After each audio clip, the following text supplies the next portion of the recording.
नमस्कार मित्रांनो, स्वागत आहे तुमचं माझ्या या चॅनल आकाशिक स्टोरीजमध्ये।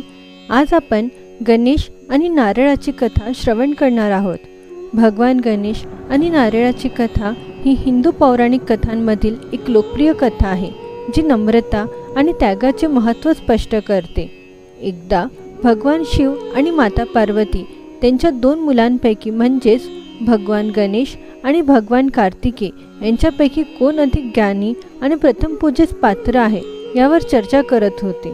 शेजारीच असलेल्या गणेशाने त्यांचे संभाषण ऐकले आणि म्हणूनच त्याला त्याची योग्यता सिद्ध करायची होती। भगवान गणेश बुद्धी आणि बुद्धिमत्तेचे मूर्तिमंत रूप असल्याने त्यांनी ज्ञान मिळवण्याच्या शोधात जाण्याचा निर्णय घेतला। त्यांच्या प्रवासादरम्यान त्यांना एक ऋषी भेटले, ज्याने त्याला एक दैवी फळ दिले, जे त्याने भगवान शिव आणि पार्वतीला त्याच्या भक्ती आणि शहाणपणाचे प्रतीक म्हणून अर्पण करायचे होते।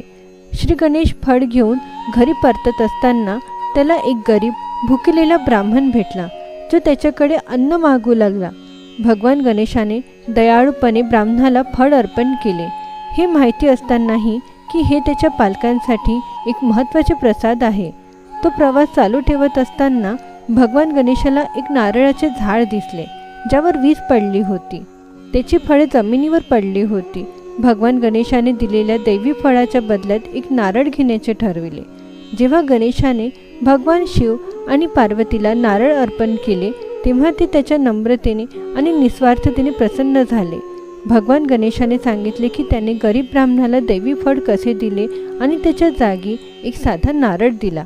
भगवान शिव आणि पार्वतीने त्यांच्या नम्रतेने आणि भक्तीने प्रभावित होऊन इतर सर्व देवतांच्या आधी श्री गणेशाची पूजा केली जाईल आणि नारळ हे भगवान गणेशाला एक पवित्र अर्पण मानले जाईल असे घोषित केले।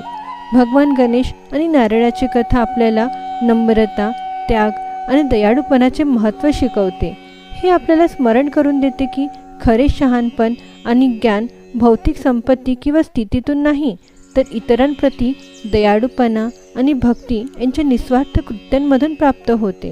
हे शुद्ध अंतःकरणाने केलेल्या साध्या अर्पणांच्या महत्त्वावर देखील जोर देते, जे प्रामाणिकपणाशिवाय तयार केलेल्या विस्तृत अर्पणापेक्षा अधिक मोलाचे आहे।